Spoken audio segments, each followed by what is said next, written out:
없지만 우리가 주님을 사랑하는 것보다 더 많이 사랑해 주시고 우리가 주님을 그리워하는 것보다 우리를 더 그리워해 주시는 우리 주님을 이 안식일에 만날 수 있도록 도와주시고 주님을 만남을 통해서 안식을 찾을 수 있도록 도와주시고 우리의 예배를 받으시고 우리의 방문을 받아주시옵기를 예수님의 이름으로 기도하옵나이다.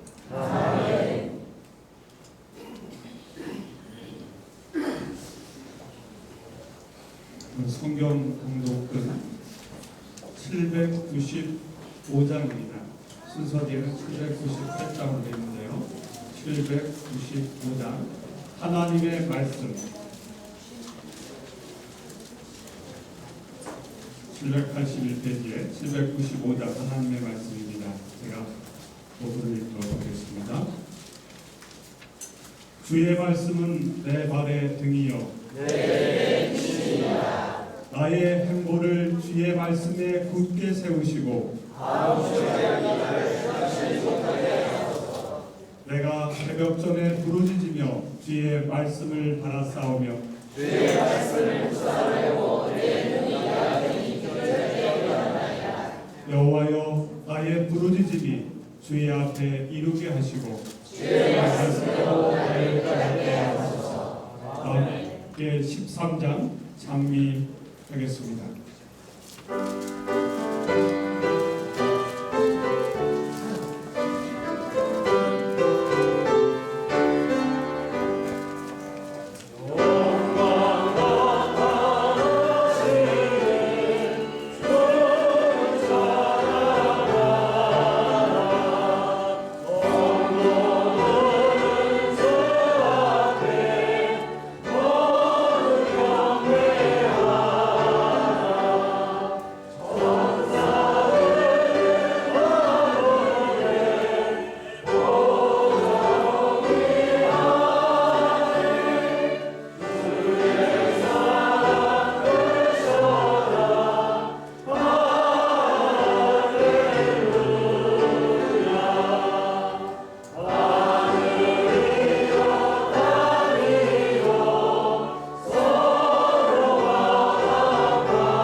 자비롭고 은혜로우신 하나님 아버지, 오늘 저희들을 주의 아름다운 장소로 불러 모아주시고 이 시간 하나님께 신령과 진정으로 예배하게 하시니 은혜를 감사합니다. 우리 속에 있는 모든 죄악들을 말끔하게 씻어주시고 우리 속에 하나님의 거룩하신 의로 이 시간 채워주시옵소서.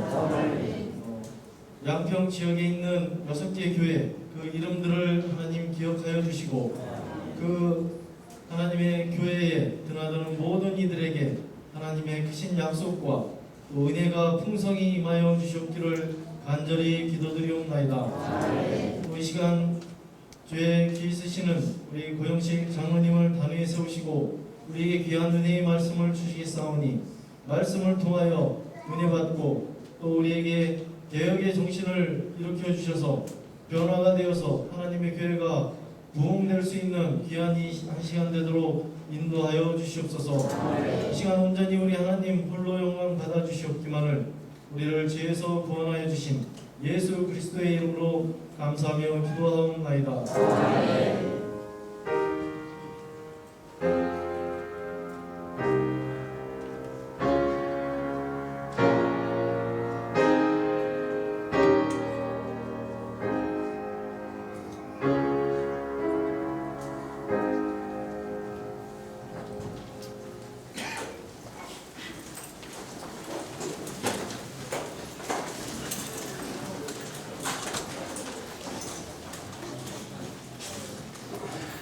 오늘 이 자리에 가득 채운 우리 양평 지역 모든 교우님들 다시 한번 환영드리며 또 함께 모여서 찬양하고 한마음으로 예배드리는 이 시간을 인해서 매우 감사하게 생각됩니다.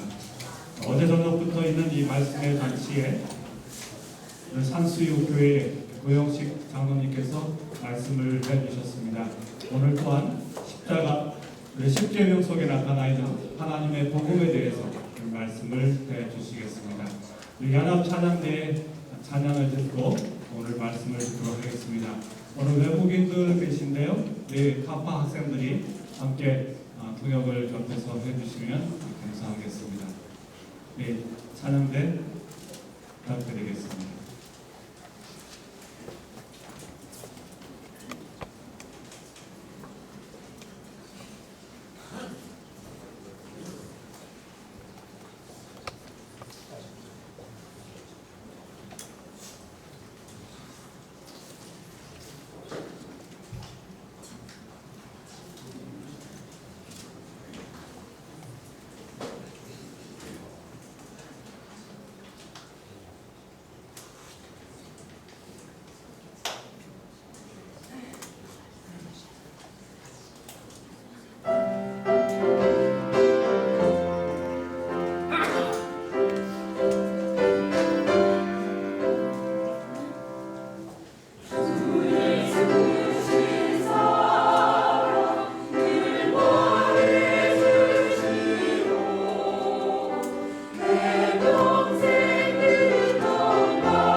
기도드리겠습니다. 여러분 안녕하세요. 안녕하세요. 어제 저녁에 이어서 두 번째로 십계명 속에 있는 복음에 대해서 함께 나누겠습니다. 여러분 십계명은 성소의 지성소 칸에 있는 이 계명이죠. 지성소에 있습니다. 하나님께서 지성소에 보관하고 계신 계명인데 이것이 계명으로 끝나는 것이 아니라 그 십계명 속에 복음이 있는 것을 어제 저녁에 제가 말씀을 드렸습니다. 어제 참석하시지 못하신 분들이 많을 것이기 때문에 간략한 복습을 하고 그 다음 내용을 하도록 하겠습니다.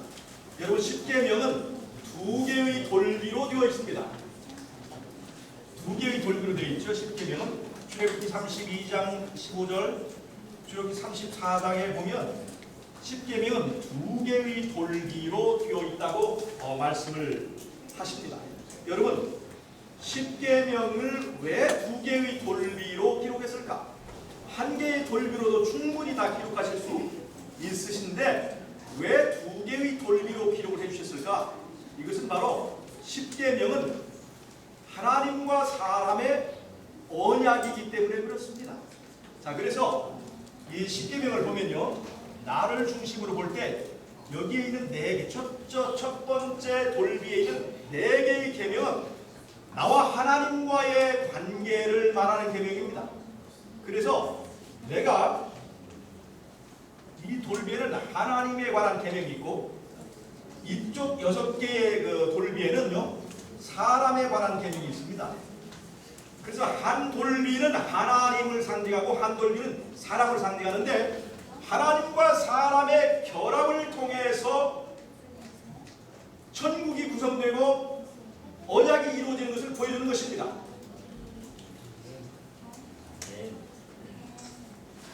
여러분, 우리의 구원은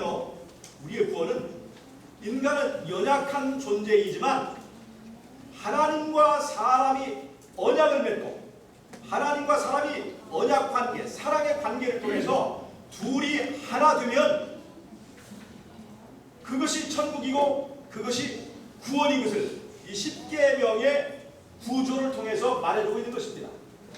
그래서 십계명은 뭐라고 불러요? 언약이라고 부르는 것입니다. 십계명을 넣어두는 궤, 십계명을 넣어두는 궤장을 언약궤라고 부르는 거죠. 언약인 것이에요. 십계명은 하나님과 사람이 둘이 하나가 된 그 관계에서만 지키는 법입니다. 자, 여러분, 이 언약을 통해서 구원 얻는 방법은 구약에만 적용됩니까? 모든 시대에 다 적용되는 것입니까? 모든 시대. 인간은 연약하지만 하나님을 통해서 구원될 수 있고 천국에 이를 수 있다고 하는 이 원리는 동서를 막론하고 과거와 현재와 미래를 관통하여 유일하게 인간이 구원받을 수 있는 원리를 말해주는 것입니다. 그런데 이 언약인 십계명의 표징, 언약 관계의 표징이 어느 계명에 나타났냐면 바로 안식일 계명에 나타납니다. 출애굽기 31장 17절 18절을 보면 하나님과 사람 사이에 영원한 언약이 있는데 그 언약의 영원한 표징이 바로 안식일이라고 말씀하셨어요. 안식일은 몇 번째 날이죠? 제7일, 7번째 날인데 제7일 안식일의 의미는 우리에게 굉장히 중요한 의미가 있는데 그것은 바로 사람의 수 6과 하나님 수 1이 합쳐서 만들어내는 7이라고 하는 이 언약의 숫자에 큰 의미가 있는 것입니다. 인간을 나타내는 6이라고 하는 숫자, 사람을 나타냅니다. 6은 사람은 연약합니다. 스스로 의로워질 수도 없고 스스로 거룩해질 수 없고 스스로 공로로 천국에 도무지 이룰 수 없는 인간이지만 유일하신 하나님 1이라고 하는 유일하신 하나님과 만나고 둘이 사랑하고 그래서 언약을 맺으면 7이라고 하는 언약을 맺으면 바로 그 언약이 우리에게 안식을 준다고 하는 구원의 원리, 안식의 원리가 제7일 안식 속에 들어있다는 것입니다. 아멘. 여러분, 아담이 창조할 때에 하나님이 대부분 다 만드시지만 아담이 만든 것 하나가 있습니다. 그게 뭘까요? 예?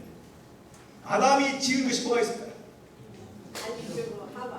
하와를 아담이 지었나요? 장로에 있었는데요. 이름을 만든 동물의 이름. 예, 이름을 지었지 이름을 그렇지만 실제적으로 지은 건 하나도 없어요. 사실은 아담이 지은 것은 하나도 없습니다. 왜 그런 줄 아십니까? 죄 지은 것밖에는 아담은요 모든 것을 이미 다 만든 후에 여섯째 날에 만들었습니다.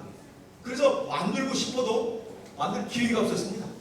하나님께서 모든 것을 다 만드신 후에 그 후에 만들었기 때문에 아담은 자기 손으로 에덴 동산에 어떤 것도 티끌 하나도 만들지 못했습니다.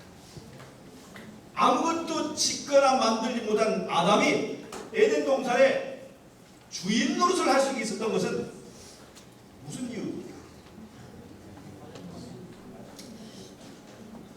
이 모든 것을 만드신 분은 바로 예수님입니다. 창조주요. 그런데 아담은요 하나님께서 창조주의 사랑의 대상으로 지었습니다. 창조주의 언약의 대상으로 지었다는 것입니다.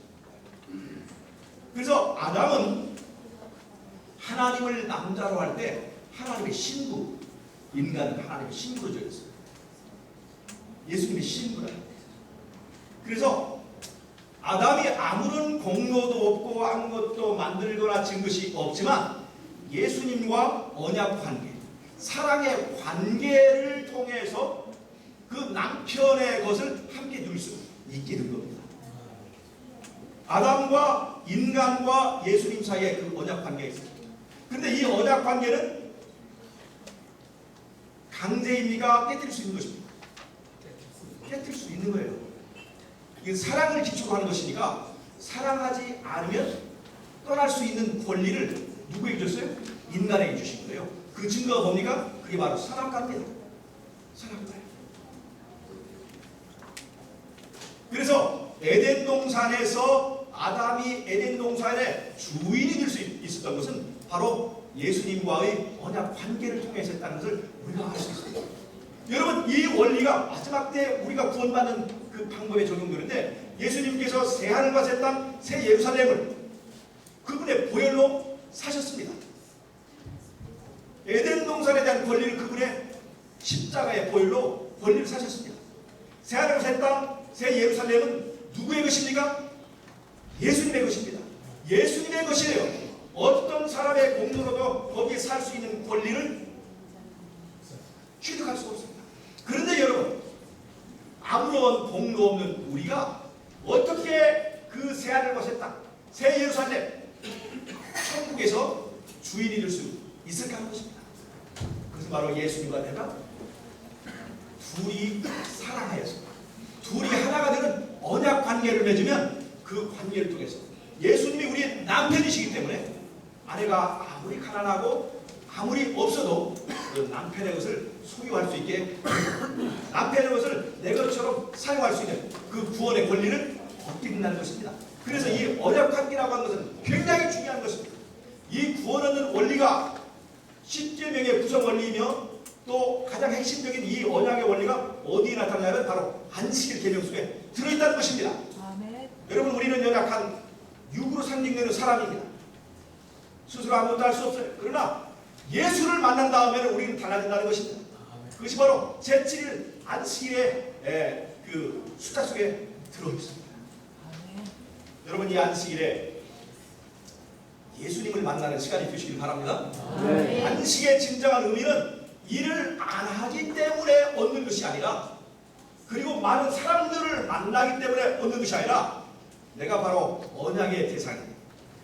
예수를 만나는 그 애틋한 사랑의 경험에서 우리 안식은 이리로 온다는 것을 여러분 잊지 마시기 바랍니다. 아멘. 그것이 바로 안식일의 이제 의미예요. 자, 10계명의 이 의미를 제가 좀 어저께 공부했던 걸 잠깐 복습을 하겠는데요. 자,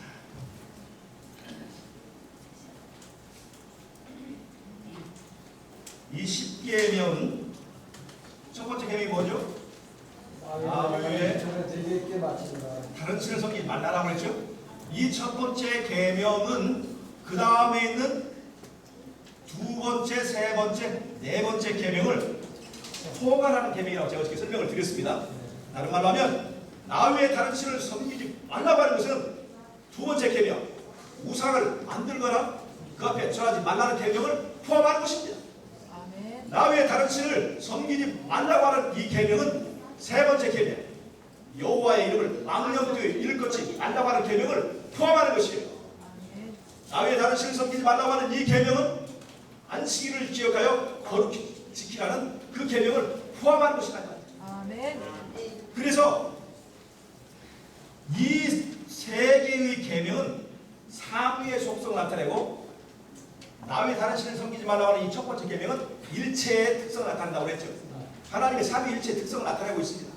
그래서 이 계명 중에 하나라도 폐하거나 손대는 것은 어느 계명을 손대는 거예요? 나 외에 다른 신을 섬기지 말라고 하는 그 계명을 손대는 것이라고 하는 것입니다. 그래서 손댈 수 없게 되어 있습니다.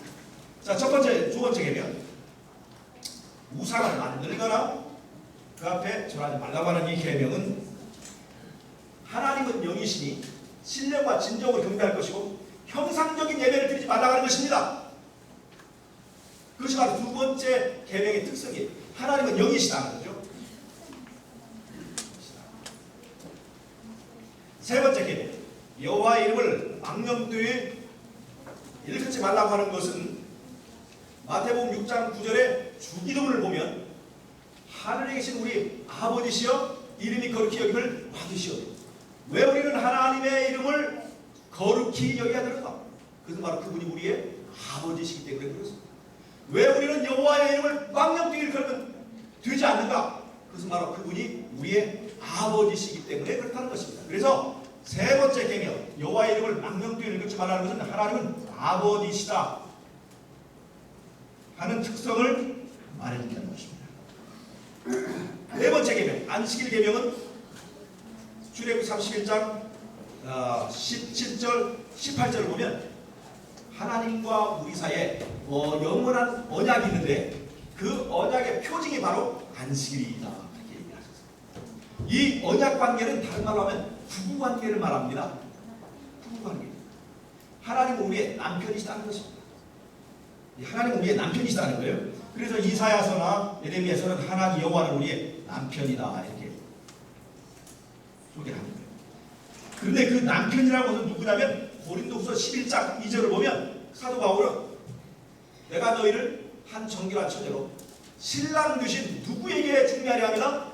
그리스도께 중매하려 합니다. 그래서 하나님이 남편이시다 할 때 그 하나님은 바로 예수님을 말합니다. 그래서 여기에 성령과 성부와 성자의 특성이 이 세 개의 계명 가운데 나타나 있습니다. 여러분 사실 이 10계명의 구조를 올바르게 이해하면 이 속에 삼위일체 특성이 잘 나타나 있습니다. 10계명의 첫 번째 돌미에 있는 네 계명은 삼위일체의 특성을 나타내고 있다. 그 다음에 사람과 사람 사이의 관계를 규율하는 6개의 계명은 다섯 번째 계명과 10번째 계명이 짝이라고 그랬죠? 다섯 번째 계명은 부모를 공경하라. 10번째 계명은 탐내지 말라는 얘기죠. 다섯 번째 계명 부모를 공경하라고 하는 것은 너의 생명의 뿌리를 존중하라는 것입니다. 생명의 뿌리를.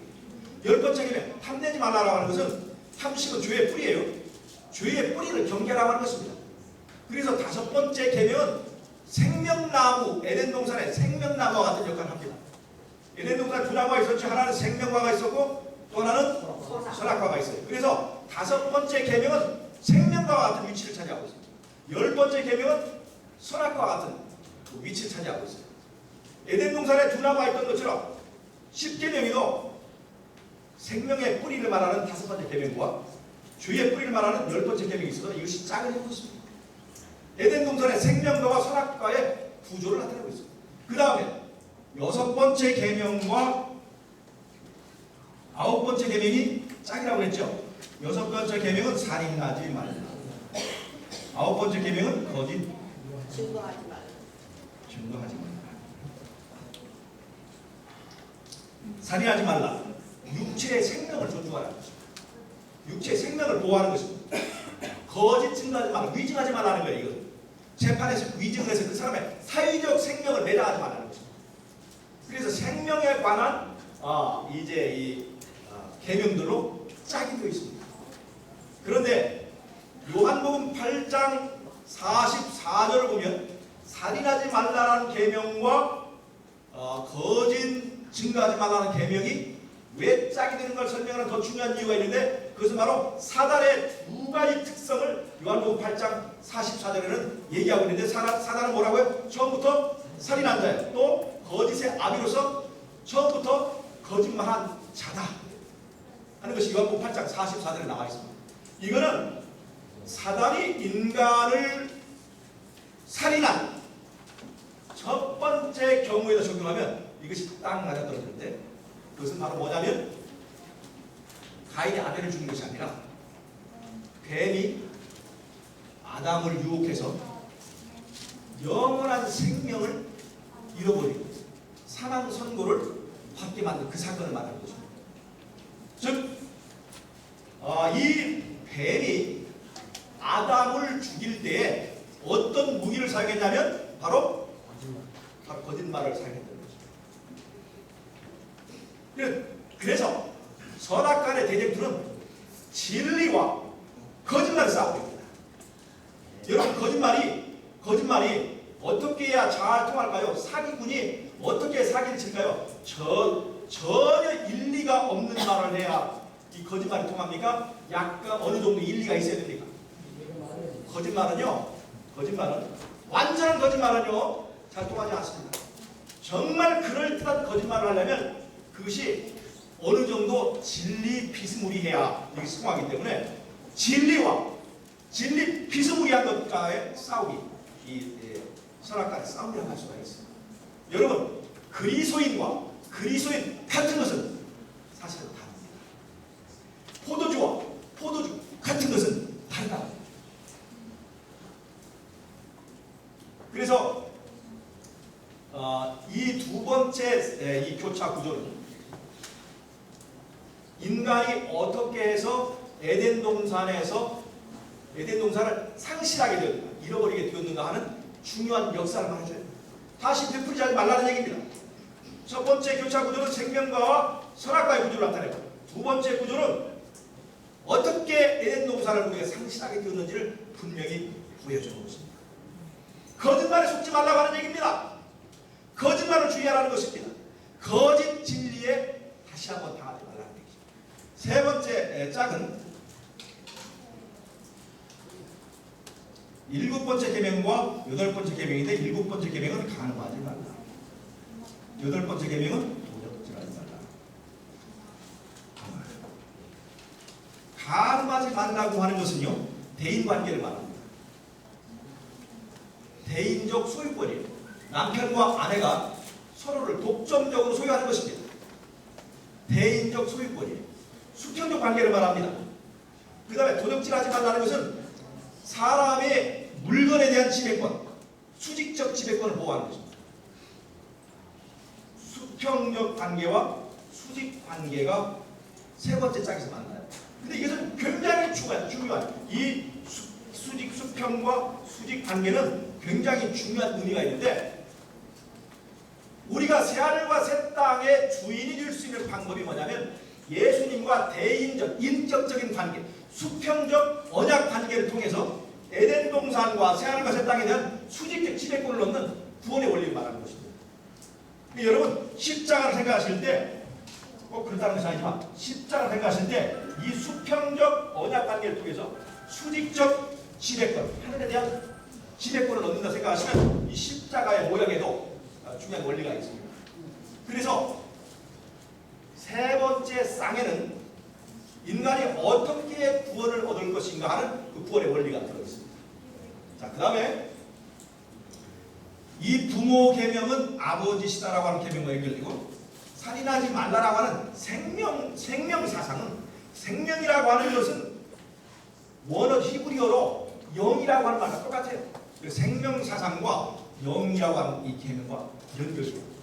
그 다음에 가늠하지 말라고 하는 것은 그 간의 언약 관계를 말하죠.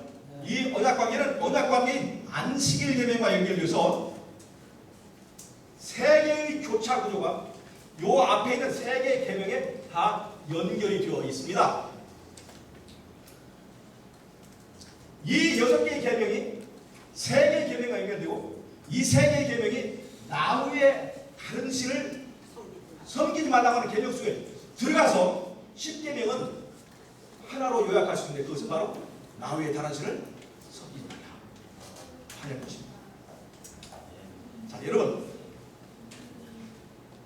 맨 처음에 태초에 에덴 동산에 있었던 계명이 뭡니까?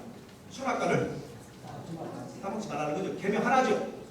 선악과가 말하는 선악과를 따먹지 말라고 하는 계명은 다른 말로 하면 나후의 다른 신을 섬기지 말라는 얘기예요. 맞습니까? 아멘. 그러면 나후의 다른 신을 섬기지 말라고 하는 선악과 계명 속에는 이 10계명이 들어있을까요? 안 들어있을까요?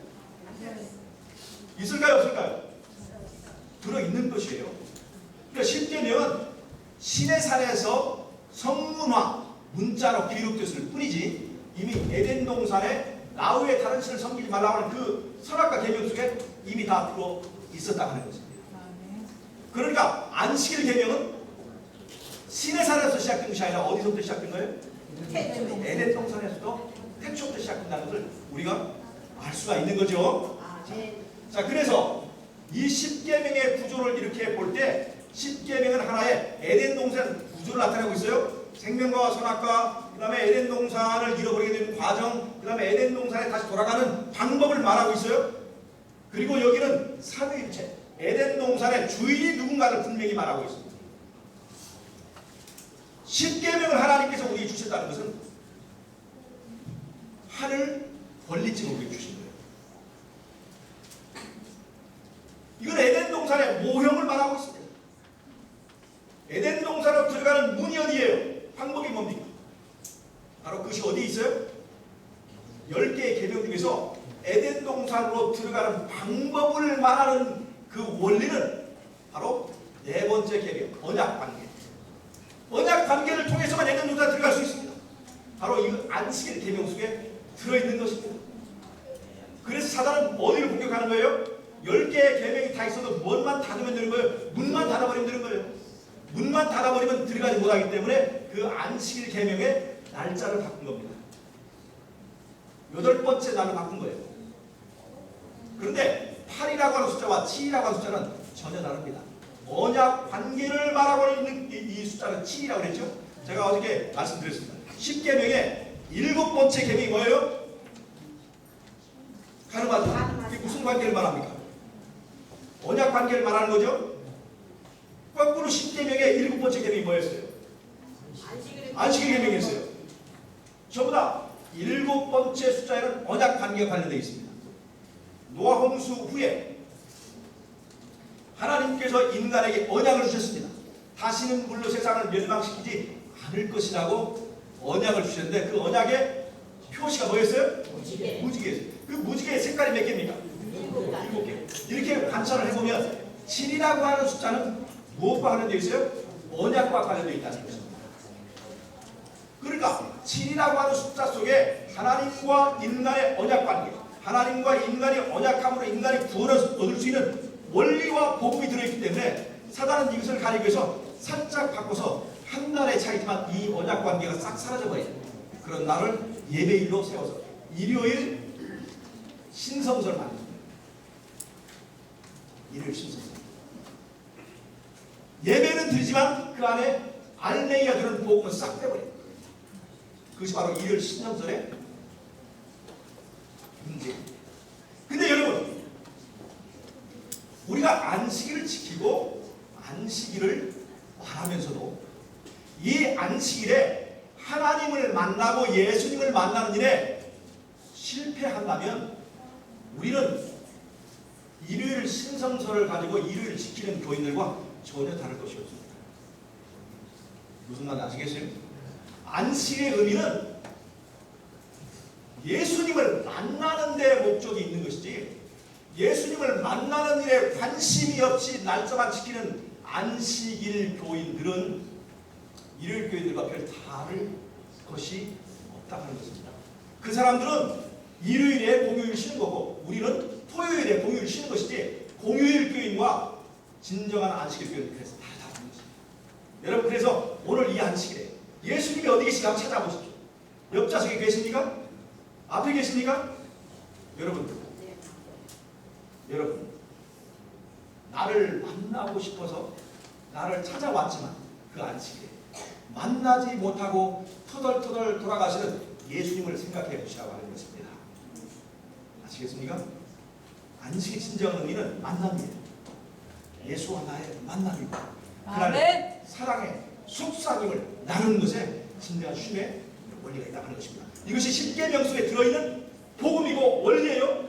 이것이 중요하기 때문에 하나님께서 어디다 보관하셨어요? 지성소의 언약궤 속에 보관을 하셨습니다. 손대지 못하게 했어요. 왜 손대지 못하게 했을까요? 법궤를 사람이 손댈까봐 절대로 손대지 못하는 영역 속에 넣어두신 거예요. 여러분, 지금은 성소 시대입니까? 지성소 시대입니까? 지성소에는 어떤 기별이 들어있어요? 바로 십계명이 들어있는 거예요. 이 십계명은 지성소 시대에 이 십계명 속에 있는 이 복음들을 우리가 이해하고 지키고 또 전해야 되는 것입니다. 지성소 시대, 이 시대에 우리가 전하는 기별이 바로 세천사의 기별이죠. 십계명 속에 이 세천사의 기별이 들어있습니다. 여러분, 계시록 14장 6절을 읽어보세요. 그 세천사의 기별입니다. 얼마나 크게 한번 읽어주세요. 계시록 14장 6절의 말씀입니다. 빨리빨리 찾으셔야 빨리빨리 끝날 수 있으니까. 계시록 14장 6절을 읽어보면, 또 보니 다른 천사가 공중에 날아가는데 땅에 거하는 자들 곧 모든 민족과 종족과 방언과 백성에게 전할 영원한 복음을 가졌더라. 그 다음에 그가 큰 음성으로 이르되 하나님을 두려워하며 그에게 영광을 돌리라. 이는 그의 심판하실 시간이 이르렀습니다. 자, 심판하실 시간이 이렇다고 했는데, 심판을 하려면 뭐가 있어요? 법이 있어야 되는 거죠. 바로 심판을 위한 이 심판의 기회를 바로 십계명이 바로 전제되는 것이죠. 그 다음에 읽어보세요. 하늘과 땅과 바다와 물들의 근원을 만드신 이를 경배하라. 하늘과 땅과 바다와 물들의 근원을 만드시면 경배라는 계명을 십계명이 사지만 몇 번째 계명에 있습니다. 네 번째 계명에 하늘과 땅과 바다와 물들의 근원을 하나님께서 만드셨기 때문에 안식일을 기억하라고 하는 것입니다. 세 천사의 기별에 첫째 천사의 기별은 바로 안식일 기별에서 나온 것입니다. 그 다음에요, 둘째 천사의 기별은 뭐냐면 바벨론이 무너졌다. 바벨론이 무너졌다. 이 바벨론이라고 하는 것은요, 바벨탑에서 기운된 것입니다.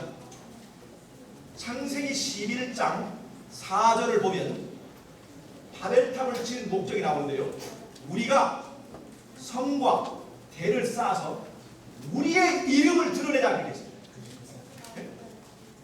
바벨탑의 목적은 성과 대를 쌓아서 하나님의 이름을 드러내자가 아니라 우리가 하나님같이 되어서 하나님 이름 대신에 우리의 이름을 드러내자는 것입니다. 다른 말로 하면 우리의 이름을 하나님의 이름으로 대체하자 하는 것입니다. 계시록 13장 1절에 보면 바다에서 나오는 짐승, 그것이 바로 로마 카톨릭을 말하는데, 바다에서 나오는 짐승의 머리가 7인데 그 머리에 어떤 이름이 있냐면 참남된 이름들이 그 머리에 기록되어 있다. 참남된 이름들. 이 참남된 이름들이 뭡니까? 요한복음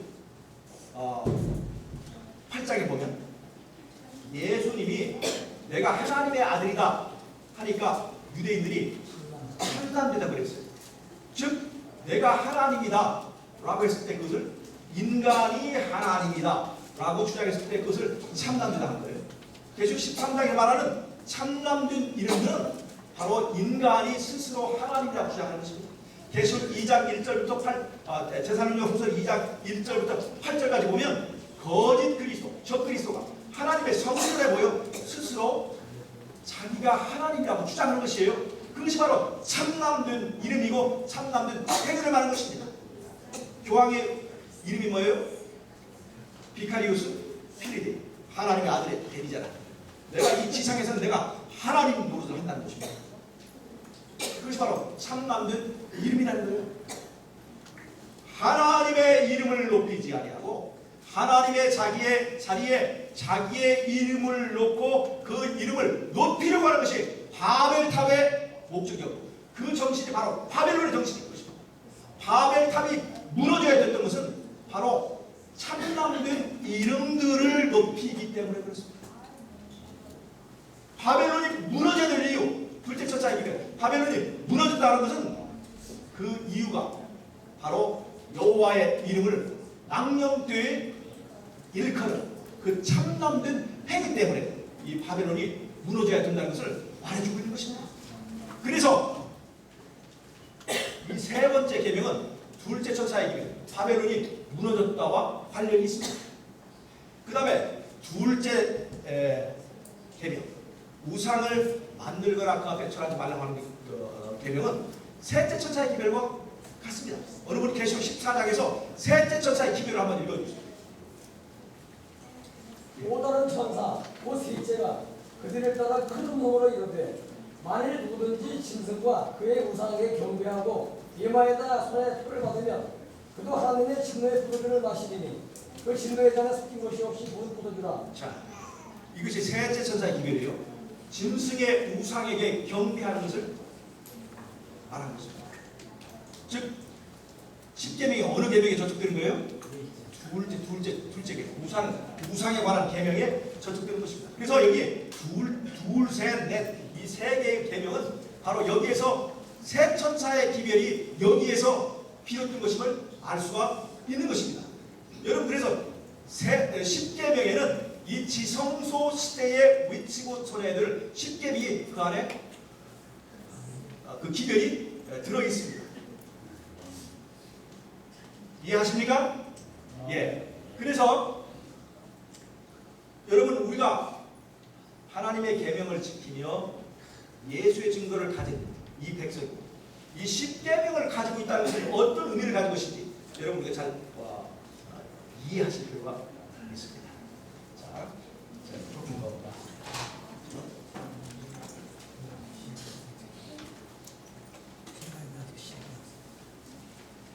이 10계명은요 세 개의 쌍이 세 계명과 연결되고 세 계명은 나의 다른 신성끼리 말하는 그 하나의 계명에 포섭되는 구조인데 이 10계명은요 성소의 촛대의 모양으로 완전하게 변환될 수가 있습니다. 잘 보세요. 촛대는 이런 모양을 하고 있죠.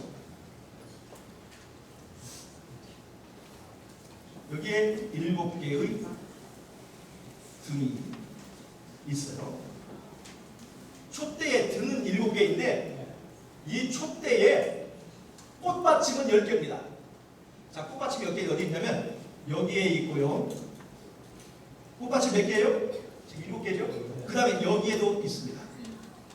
꽃받침이 10개예요.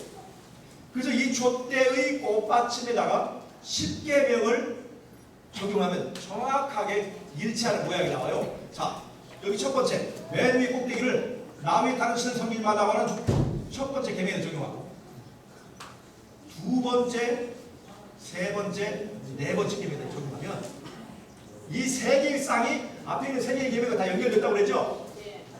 우상을 만들거나 절하지 마라. 생명에 관한 것입니다. 생명. 그거는 바로 6번째와 9번째 계명이 여기 있습니다. 6번째와 9번째.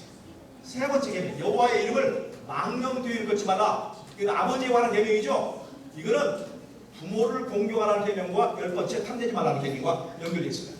번째와 10번째. 그리고 이 안식일 계명은 7번째와 8번째 계명으로 연결되어서 10계명은 촛대의 모양으로 완벽하게 변환할 수 있습니다. 자, 촛대는요 완벽한 균형을 말하고 있습니다. 이 10계명의 신앙은요 치우치지 않은 균형 있는 신앙을 말합니다. 자, 그런데요 로마 카톨릭에서 두 번째 계명을 없앴습니다. 왜요? 그 사람들은 우상을 공식적으로 섬기기 때문에 두 번째 계명을 없앴습니다. 그러니까 두 번째 계명이 어디 있어요? 여기 있죠. 요 매듭이 없어진 거예요. 중심을 맺혀주는 이것이 없어져 버렸어요. 이렇게 된 거죠. 없었어요? 꽃밭이 하나를 없앤 거예요. 그 다음에 안식일 계명을 뒤틀었습니다. 안식일 계명이 여기 있는데 요것을 뒤틀었어요. 여기를 변형시킨 거예요. 그 다음에 두 번째 계명을 없앴기 때문에 계명이 9개가 됐어요. 그래서 10번째 계명을 둘로 나눴습니다. 이것을 한 가지인데 두 가지가 되게 많아요. 두 가지. 자, 모양이 균형이 있나요? 균형이 깨졌나요? 균형이 깨진 거예요. 이 촛대는 넘어질 수밖에 없습니다. 이 계명이 말하는 신앙은 넘어질 수밖에 없는 신앙을 말해주는 겁니다. 성소의 촛대는 하늘에서 보여준 그대로만 만들 뿐이지 절대로 다른 모양을 만들면 안 됩니다.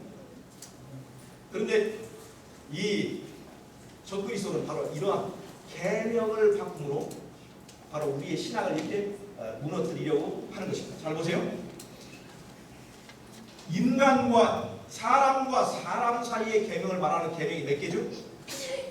6개예요. 6이라고 하는 것은 인간의 한계를 말합니다.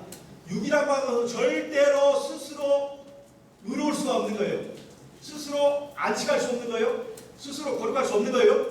6이 어떻게 안식을 찾느냐? 1이라고 하는 하나님과의 언약 관계를 통해서만 7이라고 하는 안식이 도달하는 것입니다.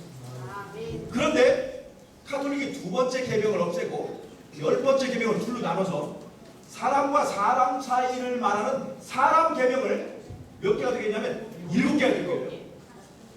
7개. 이 말은 무슨 말이냐면 하나님과의 결합 없이 스스로 구원에 이른다는 거예요. 그게 바로 율법주의 사상입니다. 하나님과의 결합 없이 언약 관계 없이 스스로 질에 도달하는 원리가 들어있습니다. 10계명이 말이요 이런 촛대의 구조를 가지고 있는데 이런 절대 균형의 구조를 가지고 있는데 이것은 왜 이렇게 됐냐면 사람이 손대지 못하게 하는 것입니다. 사람이 손대지 못하게 했어요. 자, 아까 제가 그림을 그렸었죠? 첫째 계명, 그 다음에 둘째, 셋째, 넷째 이렇게 돼 있죠? 그 다음에 다섯, 여섯, 일곱, 여덟, 아홉 이렇게 짝이 되고 그 다음에 이것이 이렇게 이 부모 계명은 여기 이렇게 짝이 되고 그 다음에 이 세 개는 모아서 하나로 이렇게 이런 구조가 있어요. 근데 여기에다가 왜 이런 구조, 이 보이지 않는 이 모양을 집어넣냐면 여러분 5만원짜리 지폐든지 만원짜리 지폐든지 반드시 위조 방지를 위해서 거기다 무엇을 집어넣습니까? 숨은 그림을 집어넣죠. 아무리 위조를 하려고 해도 이 숨은 그림 때문에 위조를 못하게 되는 거예요. 10계명 속에 우리가 알지 못하는 이런 숨은 그림을 집어넣음으로 뭐하지 못하게, 사람이 손대지 못하게 이렇게 됩니다. 그런데 이 중에 하나의 계명을 빼거나 더해도 이 모양이 다 사라져버린다는 거죠. 그래서 10계명을 언제쯤 제가 질문했죠? 왜 12개나 15개나 이렇게 만들자고 왜 10계명일까? 바로 이 10계명은 이런 숨은 구조를 가지고 있기 때문에 10개이어야 합니다. 아시겠습니까? 손대지 말라고 하는 거예요. 자, 이제 촛대를 다시 한번 보겠습니다. 여러분, 촛대는요 7개의 가지를 가진 나무의 형상입니다. 7개의 가지를 가진 나무의 형상이에요. 촛대는.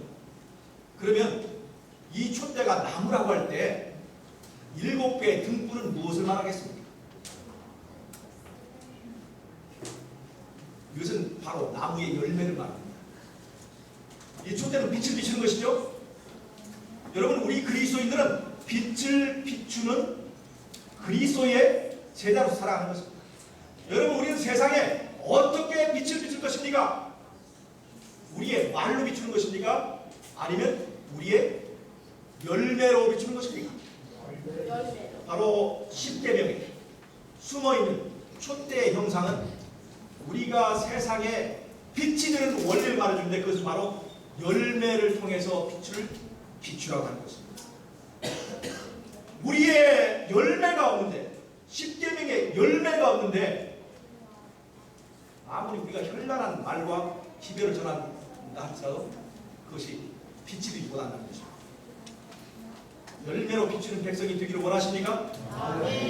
도이불언이란 말이 있습니다. 복숭아와 살구는 말이 필요 없다. 옛날에 복숭아와 살구는 최고급 과일을 말합니다.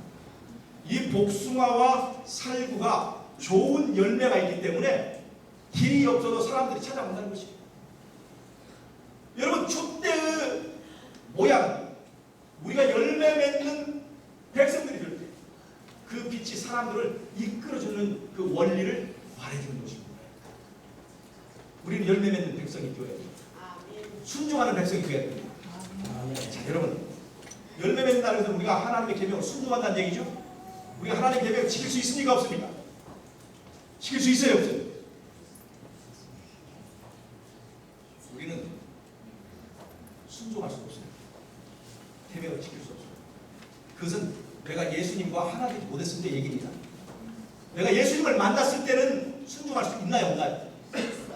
예수님을 만났는데도 아직도 순종할 수 없다고 하는 것은 누구의 능력을 부정하는 거예요? 예수님의 능력을 부정하는 거죠. 여러분, 스가랴 4장 6절 한번 읽어보세요. 스가랴 4장 6절.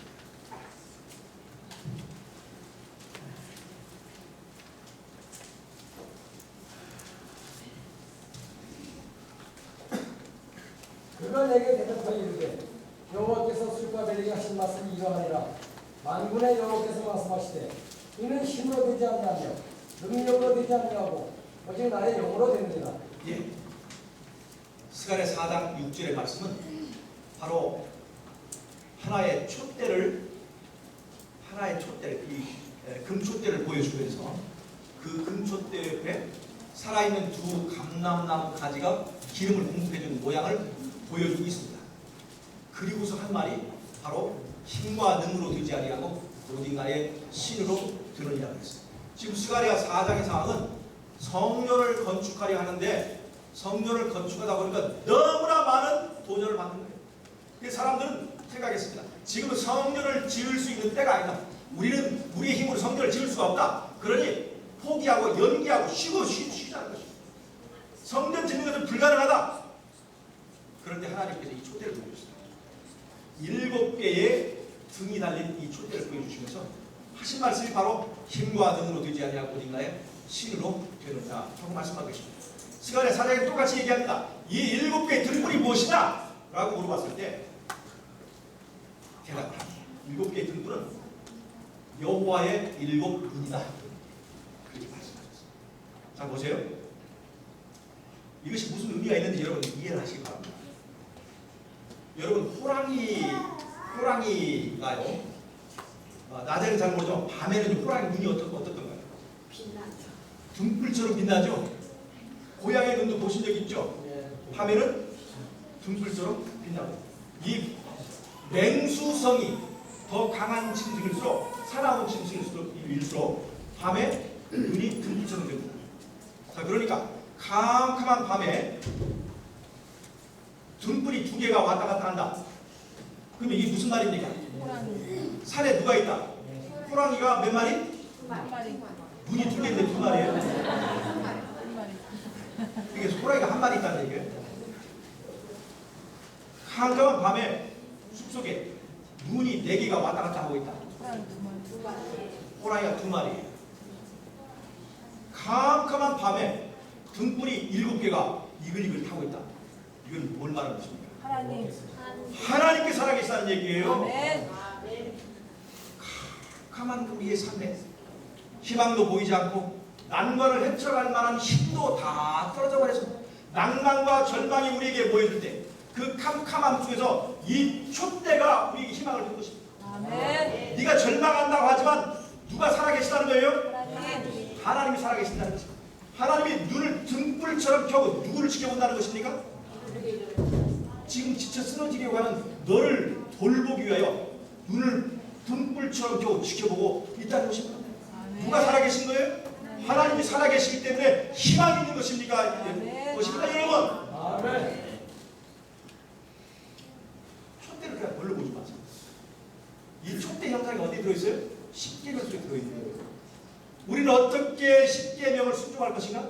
어떻게 십계명의 열매를 맺을 것인가? 누구의 힘으로? 하나님의 힘으로. 하나님이 살아계십니다. 하나님의 힘과 하나님께서 우리에게 주신 은혜의 능력으로 열매 맺는 백성이 되라고 하신 것입니다. 아멘. 걱정하지 마라. 십계명이 지키기 어려운 것이지만 그것을 불가능한 것을 가능하게 되도록 우리의 마음을 변화시켜서 여호와의 율법을 즐겨 묵상하고 즐겨 순종할 수 있는 힘을 주신다고 하는 것입니다. 그것이 바로 십계명 속에 들어있는 아멘. 하나님의 살아있는 일곱 등불을 믿으시기 바랍니다. 캄캄하면 캄캄할수록 이 등불은 더 잘 보입니다. 등불이 보이지 않는 것은 캄캄할 때 겁을 먹고 눈을 감아버리기 때문에 우리의 믿음의 눈을 감아버리면 그것이 보이지 않아요. 캄캄할 때 우리 믿음의 눈을 번쩍 떠서 십계명 속에 숨어있는 이 촛대 형상을 기억하시기 바랍니다. 아멘. 하나님께서 우리를 하게 해주십니다. 마지막으로 한 가지만 더 말씀드리고 마치겠습니다. 7개의 등불, 7개의 가지를 가진 이 나무는요, 촛대 나무는 뿌리가 없습니다. 자, 촛대 나무는 뿌리가 있어요, 없어요? 없어요. 이 촛대 나무는 뿌리가 없습니다. 왜 그런 줄 아십니까? 푸른 기둥과 불기둥이 어디로 이끌든지 따라가려면 이 땅에 뿌리를 내리면 안 되게 있어요. 어린 양이 어디로 이끌든지 따라가려면 우리는 이 촛대처럼 세상에 뿌리 내리는 사람들이 되어서는 안 되는 것입니다. 아멘. 어린 양이 어디로 이끌든지 따라가기 위하여 우리는 세상에 내린 뿌리들을 다 거둬야 됩니다. 그래야 우리는 촛대가 될 수가 있습니다. 아멘. 이 세상에 영양분으로 열매를 맺는 것이 아니에요. 아래서 뽑아 올린 것으로 열매 맺는 것이 아니에요. 위에서 부어주는 기름으로 이 등불은 켜집니다. 위에서 부어주는 은혜의 기름으로 열매 맺는 것입니다. 아멘. 이것이 바로 촛대 나무의 기회입니다. 위에서 부어주는 기름을 사모하고 기름으로 불을 켜고 순종의 열매를 내고 어린 양이 어디로 인도하시든지 따라가는 그런 백성들이 되어야 되지 않겠습니까? 아멘. 여러분 이 모든 내용들이 어디에 들어있다고요? 십계명에 들어있습니다.